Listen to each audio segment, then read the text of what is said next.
হৃদমায়ার প্রেমগাথা লিখেছেন রিক্তা ইসলাম মায়া। আজকে থাকছে উপন্যাসটির ৬৯তম পর্ব। উপন্যাস পাঠে আছি আমি তারিফ। খানবাড়িতে সুখের বসন্ত লেগেছে।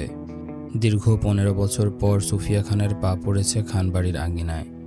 এই নিয়ে সকলে ভিড় জমিয়েছে সুফিয়া খানের চত্বরে। আরাফ খান, হেনা খান ছেলের অসুস্থতার দুঃখের চেয়ে বেশি আনন্দ প্রকাশ করছেন সুফিয়া খানের আগমনে। সেই খবর তিনি দেশ বিদেশের সকল আত্মীয়ের মাঝে ইতোমধ্যে পাঠানো শেষ। হেনা খান নিজের ৩ কন্যার সঙ্গে শশীর মাকেও আমন্ত্রণ জানালেন খানবাড়িতে আসার জন্য। আরাফ খান সে ফাঁকে বাড়িতে আয়োজন করলেন মেজবানের দাওয়াত। সুফিয়া খানকে ঘিরে শ্বশুর শাশুড়ির এমন উৎফুল্লতার আনন্দটুকু নীরব চোখে দেখলেন সুফিয়া খান। বয়স্ক মানুষ বাচ্চাদের মতন হয়, সেটা আবারও যেন প্রমাণ করলেন আরাফ খান আর হেনা খান। সুফিয়া খান বাড়িতে ফিরেছেন বিকাল ৩টা নাগাদ। এখন সন্ধ্যা ৬টা। এর মাঝে পার হলো ৩ ঘন্টা। এই ৩ ঘন্টায় এই দুইজন মানুষ ওনার হাতে গোটা খানবাড়ির দায়িত্ব দিয়ে বসে আছেন।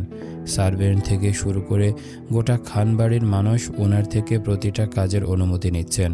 সুফিয়া খান বেশ বুঝতে পারছেন এসব ওনার শ্বশুর শাশুড়ির কাজ। যে দায়িত্ব তিনি ১৫ বছর আগে ফেলে গিয়েছিলেন, সেই দায়িত্ব যত্ন করে ওনার হাতে আবারও তুলে দিতে চাচ্ছেন তারা। কিন্তু সেটা আর সম্ভব নয়। এই সংসার আর ওনার নয়। এই সংসারের মায়া তিনি আরও অনেকটা বছর আগে মারিয়ে গেছেন। আজ হয়তো তিনি তাড়াহুড়ো করে চট্টগ্রামে ফিরেছেন, কিন্তু এই সংসারে তিনি আর স্থায়ী হবেন না। আজ বাদে কালই ফিরে যাবেন নিজ গন্তব্যে। তাই তিনি চাচ্ছেন না ক্ষণিকের জন্য শ্বশুর শাশুড়িকে কোনো কিছুতে বাধা দিতে। বরং যেটা যেভাবে চলছে সেভাবেই চলুক। তারা যদি অল্পতে খুশি হন তাহলে হোক, এতে অপরাধের কোনো কিছু নেই। বরং তাদের ভুল ধারণা একটা সময় এমনি ভেঙে যাবে। মনস্তাত্ত্বিক ভাবনায় গম্ভীর সুফিয়া খান হাতের গ্লাসটা ডাইনিংয়ে রাখতে রাখতে তাকালেন অদূরে সোফায় বসা হেনা খানের দিকে। হেনা খান সুফিয়া খানের বাড়ি ফেরার খুশিতে উৎফুল্লতা দেখিয়ে মেয়েদের সঙ্গে কথা বলছেন ফোনে। সুফিয়া খান এক পলক সেদিকে তাকিয়ে এগোতে চাইলেন সিঁড়ির দিকে। তক্ষুনি বাধা দিয়ে ডাকলো কাজের মেয়ে মালা। বলল, বড় ম্যাডাম, রাতে কি রান্না করব? বাধা পেয়ে পেছনে তাকালেন সুফিয়া খান। মালার কথায় তীক্ষ্ণ গলায় বললেন, আমাকে কেন প্রশ্ন করছো? প্রতিদিন আমাকে জিজ্ঞাসা করে রান্না করো তোমরা? সুফিয়া খানের কথায় মালা থমথমে মুখে বলল, দাদি বলছে আপনি যা আদেশ করবেন তাই বাড়িতে রান্না হবে, আর নয়তো সবাই না খেয়ে থাকবে, রান্না বন্ধ। মালার কথায় সুফিয়া খান ঘাড় গড়িয়ে এক পলক হেনা খানকে দেখে মালাকে রান্নার তালিকা দিয়ে চলে যেতে চাইলে সেখানে হাজির হলো খানবাড়ির মালির ছেলে হাশেম। সে সুফিয়া খানের উদ্দেশ্যে লম্বা চওড়া বাজারের লিস্ট দিয়ে বলল, বড় ম্যাডাম, বাজারের এই লিস্টটা দাদাভাই পাঠিয়েছেন আপনাকে দিতে। সুফিয়া খান মালাকে চলে যেতে বলে ঘুরে তাকালেন হালকা পাতলা গঠনের কাশেমের দিকে। কাশেমের থেকে কাগজের লিস্টটি হাতে নিয়ে সেদিকে তাকাতেই দেখলেন বিশাল আয়োজনের একটি বাজারের লিস্ট। সেটি সুফিয়া খানের জানা মতে খানবাড়িতে আপাতত কোনো ফাংশন নেই। তাহলে এই লিস্ট কিসের হতে পারে সেটা জানতে চেয়ে কপাল কুঁচকে কাশেমকে বললেন, বাড়িতে কি কোনো ফাংশন আছে কাশেম? জি ম্যাডাম, দাদাভাই আপনার বাড়িতে ফেরার খুশিতে এতিম বাচ্চাদের খাওয়াবেন বলছেন। এই লিস্টটা সেই আয়োজনের। আপনাকে বলছে এটা ঠিক আছে কিনা দেখতে। হাতের কাগজটায় তিনি সেইভাবে আরও একবার নয়, দুবার নয়, বেশ কয়েকবার চোখ বোলালেন। মাত্র ৩ ঘন্টায় কেমন একটা টান অনুভব হচ্ছে এই ফেলে যাওয়া মানুষগুলোর প্রতি। ওনার সংসার ওনাকে যত্ন সহকারে ফিরিয়ে দিতে চাচ্ছেন তারা, অথচ যেই সংসারের মায়া তিনি অনেক আগেই ত্যাগ করে ফেলেছেন।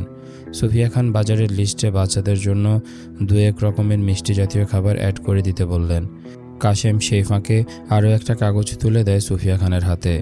গমগমে স্বরে বলল, ম্যাডাম, এটা হলো খানবাড়ির সকল কর্মচারীদের লিস্ট। মাসের ১০ তারিখে আমাদের বেতন দেয়া হয়। আজ ৯ তারিখ, সেজন্য দাদাভাই এটা আপনার কাছে পাঠিয়েছেন। সুফিয়া খান বেশ তীক্ষ্ণ গলায় বললেন, আমার কাছে কেন? দাদাভাই বলছে আপনি আমাদের বেতন দিলে আমরা এই মাসে বেতন পাবো, আর নয়তো আমরা সকল কর্মচারী বেতন ছাড়া থাকবো নাকি? কাশেমের থমথমে মুখটার দিকে সুফিয়া খান তাকিয়ে সেভাবেই বললেন, ওকে, কাল দেওয়া হবে, যাও। কাশেম ছেলেটি চলে যেতে খানবাড়ির ড্রয়িং রুমে উপস্থিত হয় রাদিফ। যদিও সে দুপুরের দিকে এসে মায়ের সাথে দেখা করে গিয়েছিল, এখন আবারও আসা। সুফিয়া খানই কল করে রেখেছেন রাদিফকে নিহাল খানের রিপোর্টের জন্য।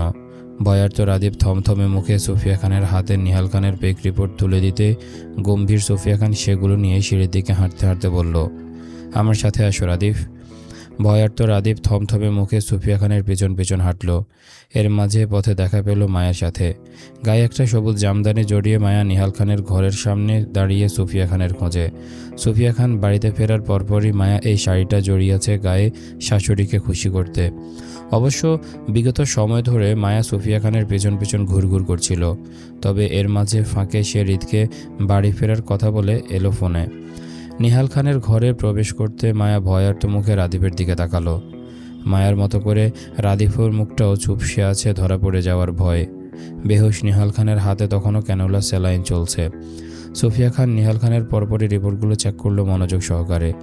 যতটা ক্রিটিক্যাল মনে করে সুফিয়া খান পাগল পাগল হয়ে চট্টগ্রাম ফিরেছিলেন, তার তেমন কিছু না দেখে তিনি তীক্ষ্ণ দৃষ্টিতে তাকালেন রাদীফের দিকে। ভয়ার্ত রাদীপ কাচুমাচু করে বিছানার অপর পাশে গিয়ে দাঁড়ালো। মায়া রাদীপের পাশাপাশি দাঁড়ালো থমথমে মুখে। দুই অপরাধী একত্রে।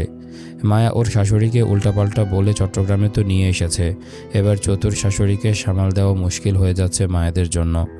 খান বাড়িতে আসার পরপরই দুবার রাদীপের থেকে নিহাল খানের রিপোর্ট চেয়েছিলেন সুফিয়া খান, কিন্তু ব্যস্ততার অজুহাতে রাদীপ এতক্ষণ রিপোর্টগুলো না দিলেও এখন দিতে বাধ্য হয় সে। সুফিয়া খান হাতের রিপোর্টগুলো দুবার খতিয়েও দেখল। রিপোর্টগুলো যে ওনার বিশ্বাসে আসেনি সেটা ওনার তীক্ষ্ণ দৃষ্টি দেখে বুঝতে পারছে রাদীপ। তারপরেও সুফিয়া খান রাদীপকে কিছু না বলে হাতের ফাইলগুলো বন্ধ করতে করতে হৃদের খবর নিয়ে জানতে চাইল।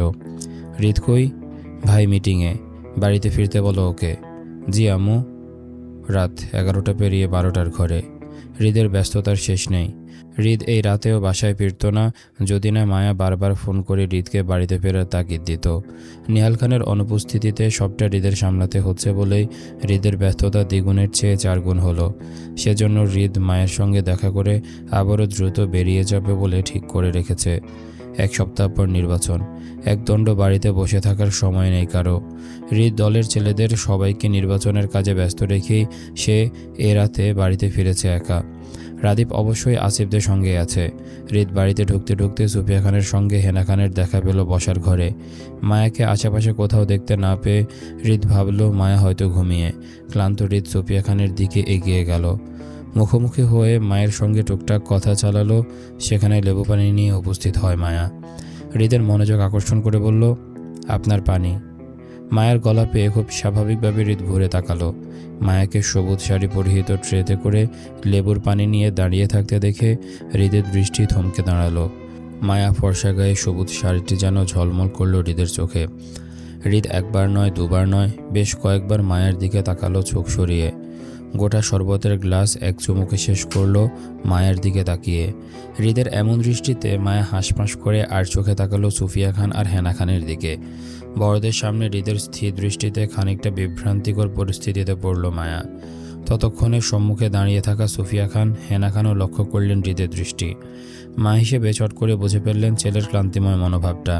হৃদ পানির গ্লাসটা ট্রেতে রাখতে সুফিয়া খান বললেন, নিজের রুমে গিয়ে ফ্রেশ হও হৃদ, আমি তোমার খাবার রুমে পাঠাচ্ছি।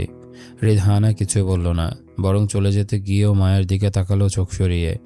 মায়া বিব্রত বোধ করে খালি গ্লাসটা নিয়ে কিচেনের দিকে যেতে চাইলে সুফিয়া খান বাধা দিয়ে বললেন, তুমি রুমে যাও মায়া, দেখো আমার ছেলের কি প্রয়োজন হয়, আমি তোমাদের খাবার রুমে পাঠিয়ে দেব, যাও।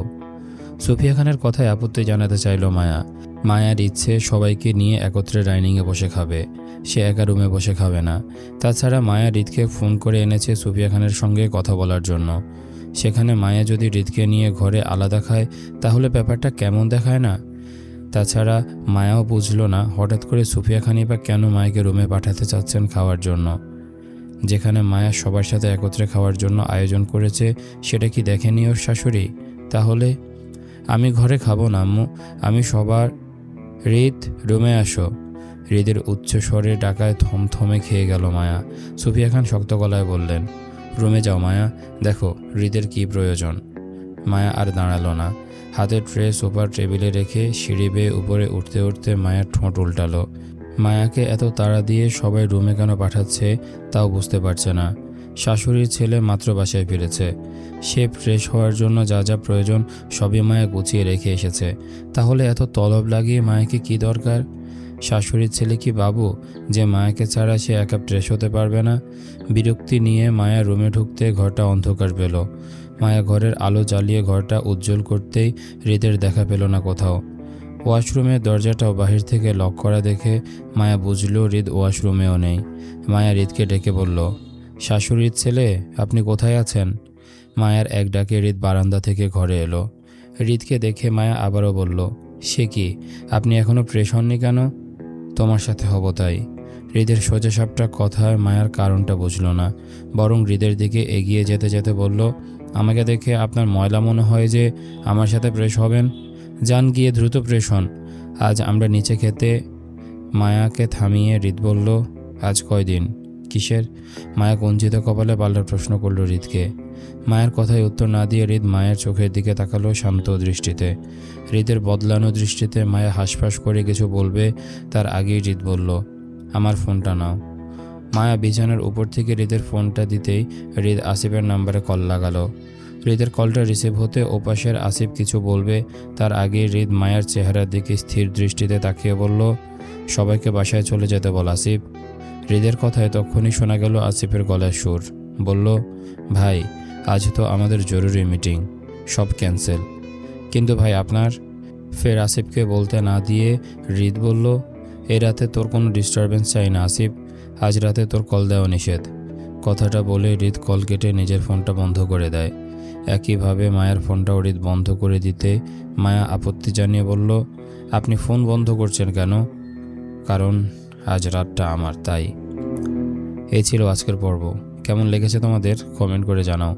দেখা হচ্ছে পরের পর্বে। ততক্ষণ পর্যন্ত সবাই ভালো থাকো, সুস্থ থাকো। আজকের মতো আমি তারিফ এখানে বিদায় নিচ্ছি। আল্লাহ হাফেজ।